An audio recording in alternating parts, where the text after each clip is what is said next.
Good afternoon. Thank you guys so much for having me today. I have to say, there's an expression in real estate, they say you want to be the least expensive house on the most expensive street. That's how I'm feeling today because the speakers today are so unbelievable. Feeling a little intimidated, but that's all right. You'll be kind. As Ann said, my name is Monica Parker, and I'm founder of a company called Hatch. And I'll tell you a little bit about Hatch because you've probably heard of Dropbox and you've probably heard of Salesforce, but you might not have heard of us. So Hatch is a human analytics and consulting organization. We specialize in focusing on change and workplace transformation and resiliency, in particular around organizational culture. But Hatch is actually an acronym. It stands for Human Analytics Think, Connect, Hatch. And that's what we do. We help businesses use human analytics to understand how they think, how they connect, and how they hatch new ideas. But it also comes from this quote, which I love, that says, "You cannot go on indefinitely being just an ordinary decent egg. We must be hatched or go bad." If there was ever an expression to talk about the power of change, I don't know what is. And holy mackerel, are we going through some massive change right now? I'm based in London, and so a lot of change, both existential and political. But one of the things that we want to help businesses understand is that change is happening whether you want it to or not. So it's sort of get on or get out of the way, right? And what we want businesses to understand is that we can help them manage change in a very effective way as opposed to being consumed by it. So the challenge with challenging times is that businesses more and more want to focus on this. They want to focus on the ROI, right? They want to focus on the bottom line, the hard metrics of an organization. But what I'm going to do is encourage everybody today. We're going to start a soft revolution. We're going to start looking at the power of soft numbers, of soft metrics, the idea of people numbers and behavioral metrics. And instead of looking at the ROI, I want us to look at the ROE, the return on engagement within businesses. So what are some of the numbers around engagement? You might have seen some of these before. These are from a Gallup State of the Workplace report and also from a Hay Group study. So 71% of workers globally are not engaged in their work. Now, somebody actually had to tick a box. This is one of the questions on the Gallup study that says, "I'm sleepwalking through my day." So somebody had to tick that box. That's pretty sad, but not nearly as sad as the next statistic, which says out of those sleepwalkers, 18% are active saboteurs to their coworkers' success. And you're probably thinking, yep, I know who those people are. I can name them. So 1 in 3 workers is looking for another job, and 1 in 4 will jump ship. And you're like, great, so we'll get rid of some of those saboteurs. But here's the trick. Those people never leave. They stick around forever. Why? Because of this. Because 2 of the 3 reasons people leave are culture and motivation. So it's your motivated workers who leave, and it's those saboteurs that stick around forever. So what I want to talk about a little bit is what creates an engaged culture, what creates a motivated culture. In our experience, it's really 4 key attributes within a business. And those key attributes are up here. We've got cause, control, contemplation, and community.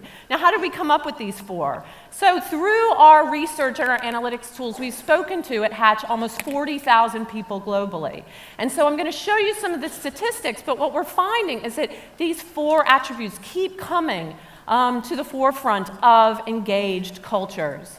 So the first is cause, and I love this image. I mean, for starters, it's just awesome. It's evocative. You just feel something when you see it. But I really love the image for the story of the artist. So the artist's name here is a guy named Nathan Sawaya. And Sawaya has a really interesting story. He studied and practiced as an attorney in America. And he would go about his day and he'd do his lawyering, and then at nights and on weekends he did Lego brick art. Until one day he decided that he didn't want to be a lawyer anymore and he wanted to be a full-time Lego brick artist. So imagine, if you will, this conversation with his mom. Mom, I know we spent all this time and money and energy on me being a lawyer, but actually I want to be a Lego brick artist now. But he felt that that was the most important thing for him. That was his cause. And that through being a Lego brick artist, he could affect the most positive change. What we found from our data, and I think this is pretty striking, is that 94% of people say the more meaning their job has, the more likely they are to be engaged. If ever there was a mandate of data, that's it there. But I think it's really important as business leaders for us to recognize that it's not about finding the big C of cause. It may not be an individual's cause is what your corporate mission statement is. But in fact, it may be, I want to make the best goddamn cup of coffee today. And that is that individual's cause. But if you can tap into that, if you can tap into the individual cause of the people that work with you, that is where the richness of engagement is. So the next is about control, and actually the idea of relinquishing control or giving over autonomy. And I know that's been mentioned a lot today. So a statistic actually from a Cornell University study that was done.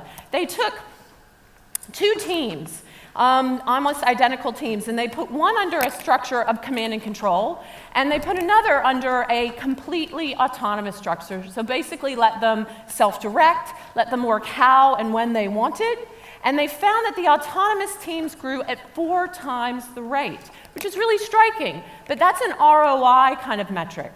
What Hatch found is actually that autonomy is directly correlated to an individual's sense of well-being and their stress reduction.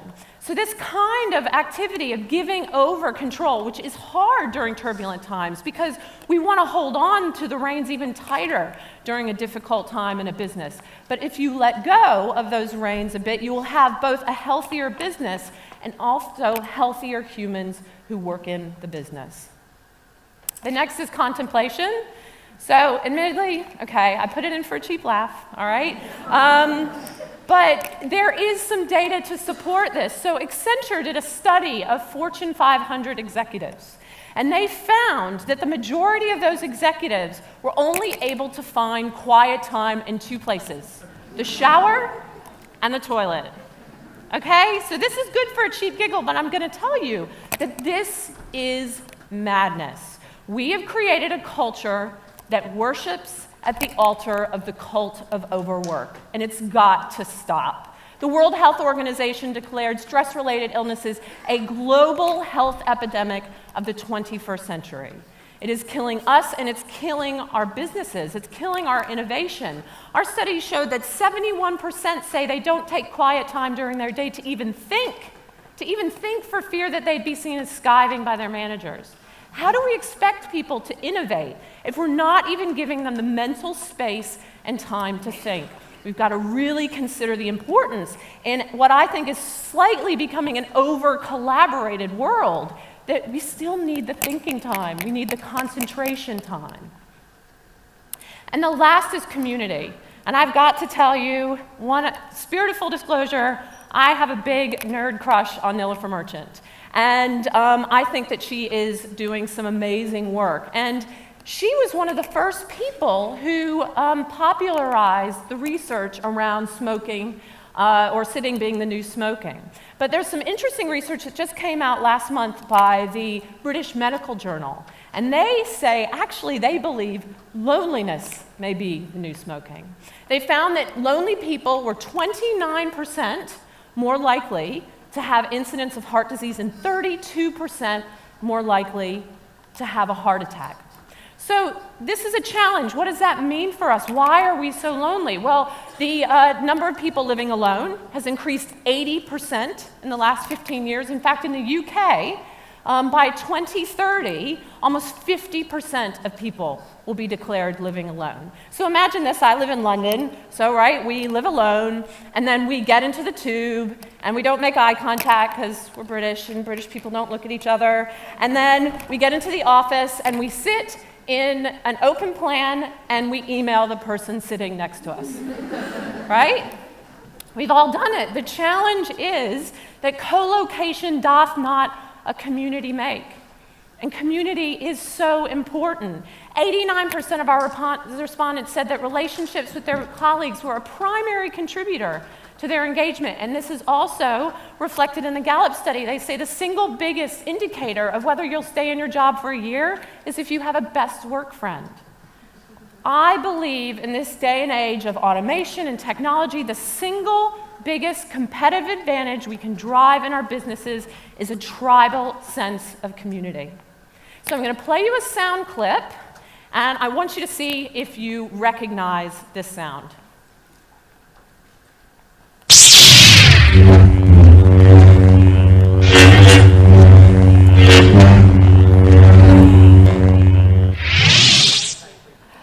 I saw some people's eyes light up out there.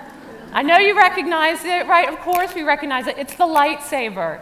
We know that sound. Why do we love those stories so much? Why do we love these characters? I believe because it's what taps into our most fundamental, basic elements of human engagement. And I believe that it's the storytelling, it's the tribal sense of community, it's the shared mythology and cause.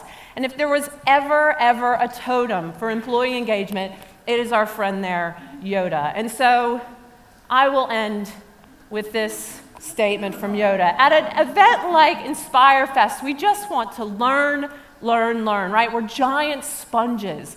But I'm going to challenge you to unlearn something today. I'm going to challenge you to unlearn the idea that the bottom line is what matters the most. I'm going to challenge you to unlearn the idea that you must exert more control over your people to control the outcome.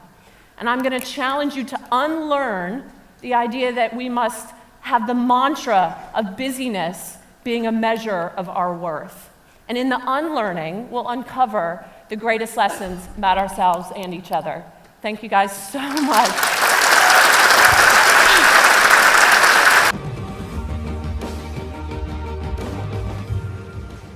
Want to be in the audience next time? Click here for tickets to Inspirefest 2017.